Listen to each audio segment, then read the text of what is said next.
A maioria de nós aprendeu que antes da colonização, o território brasileiro era habitado pelos povos indígenas, e isso é verdade. O que ninguém quase sabe é que existem sinais de outros grupos humanos que viveram aqui muito antes deles. Grupos que não deixaram descendentes reconhecíveis nem tradições preservadas, mas deixaram pistas sutis o suficiente para revelar que a presença humana nesse território é mais antiga do que imaginávamos. É sobre estes primeiros humanos, quase invisíveis da história do Brasil, que vamos falar agora. Se você gosta desse tipo de conteúdo e puder se inscrever no nosso canal, deixar aquele joinha, isso ajuda o YouTube a divulgar melhor o nosso conteúdo. Durante boa parte do século XX, a explicação mais aceita pela comunidade científica dizia o seguinte: os primeiros humanos das Américas vieram da Ásia, atravessando o Estreito de Bering. Esses grupos foram associados à chamada cultura Clovis. Clovis é o nome dado a um conjunto de ferramentas de pedra muito característico, principalmente pontas de lanças finas e alongadas, encontradas pela primeira vez perto da cidade de Clovis, no Novo México, nos Estados Unidos. Essas ferramentas foram datadas em torno de 13.000 anos atrás, e por décadas sustentaram a ideia de que a cultura Clovis seria o ponto de partida da presença humana nas Américas, o famoso modelo Clovis-Frust. Só que pouco a pouco começaram a aparecer evidência de sítios mais antigos, como Monte Verde no Chile, datado de 14.500 anos, provando que havia gente ali antes de Clovis. Ainda assim, quase ninguém imaginava que as maiores polêmicas viriam de um lugar distante dos grandes centros de pesquisa, o sertão do Piauí. No estado do Piauí, no Nordeste brasileiro, existe o Parque Nacional da Serra da Capivara. À primeira vista, é uma paisagem de caatinga. Vegetação retorcida, solo seco, formações rochosas dramáticas recortando o horizonte. Mas escondido entre esses paredões, existe um dos maiores tesouros arqueológicos do planeta. Centenas de abrigos sob rocha, milhares de pinturas rupestres e uma das concentrações de sítios pré-históricos mais importantes das Américas.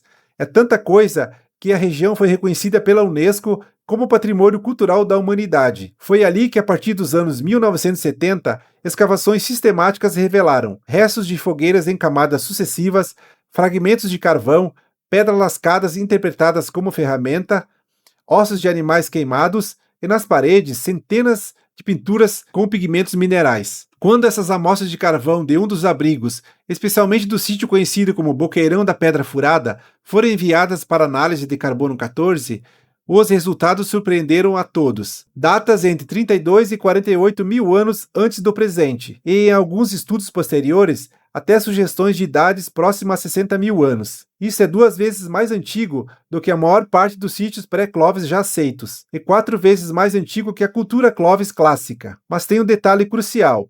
Essas datas são alvo de uma das maiores controvérsias da arqueologia americana. Hoje, muitos pesquisadores consideram sólidas as evidências da ocupação humana na região com mais de 20 mil anos, mas as datas que passam dos 40 aos 50 mil anos continuam sendo vistas como possíveis, porém altamente debatidas.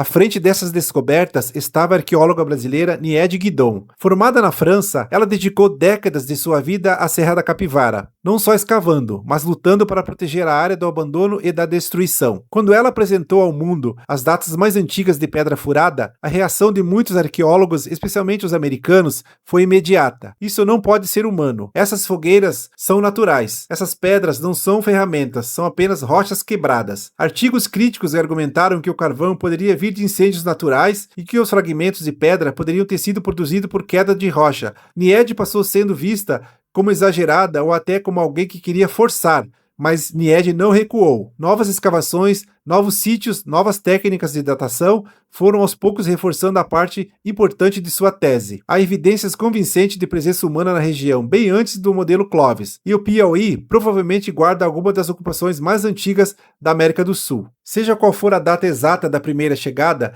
uma coisa é clara: essas pessoas viveram ali por muito tempo. Se aceitamos que, no mínimo, já havia humanos na região há mais de 20 mil anos, e talvez muito mais, surge uma pergunta inevitável. Como eles chegaram até aqui? Hoje a ciência trabalha com alguns modelos principais. Teoria 1. Rota costeira pelo Pacífico. Em vez de descer pelo interior congelado da América do Norte, grupos humanos teriam seguido pela costa do Pacífico, aproveitando recursos marinhos, como peixes, moluscos e algas, ao longo de um verdadeiro corredor de kelps. Seria uma migração feita em etapas, sempre perto do mar, talvez usando canoas muito simples. Teoria 2. Janelas múltiplas pelo norte. Modelos recentes de clima e gelo sugerem que entre 25 e 15 mil anos atrás pode ter havido várias janelas de oportunidade para travessias do Estreito de Bering.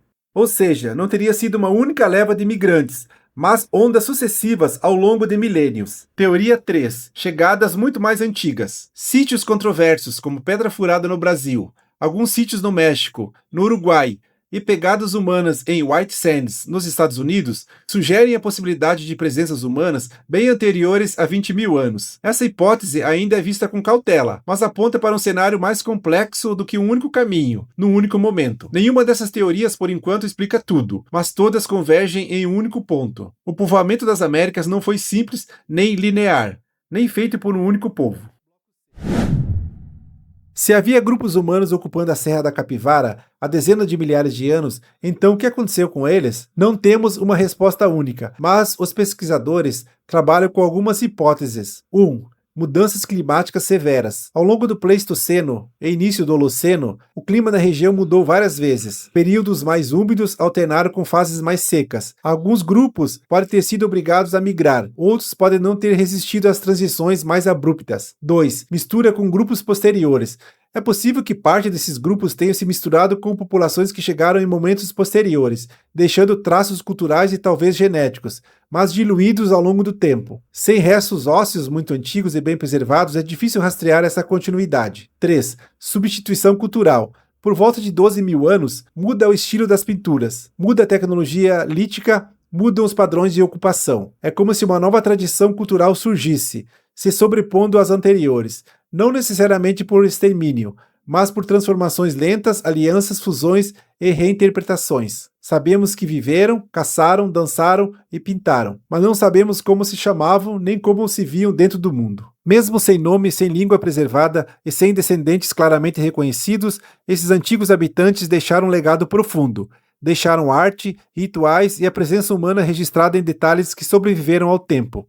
E os avanços recentes do DNA mostram algo ainda mais intrigante. Existiram populações antigas nas Américas que não deixaram continuidade genética identificável. Grupos inteiros que viveram, migraram e desapareceram, sem deixar uma linha clara conectando o passado ao presente. Embora ainda não tenhamos DNA recuperado das camadas mais antigas da Serra da Capivara, o que já encontramos em outras regiões do continente indica que existiram muitas histórias humanas que não chegaram até nós. Cada figura pintada, cada estrutura de fogueira, cada fragmento do cotidiano preservado na região é um testemunho silencioso de que outras humanidades passaram por aqui e que muito do que aconteceu nesse território ainda permanece fora do nosso alcance. O que encontramos na Serra da Capivara não entrega respostas completas, mas expande o horizonte. Ela nos mostra que cada avanço arqueológico abre espaço para novas perguntas, novas interpretações e novas possibilidades sobre quem esteve ali antes de nós. Esse lugar não fala apenas sobre o passado, ele destaca quanto ainda falta para compreendermos a dimensão humana no Brasil mais antigo.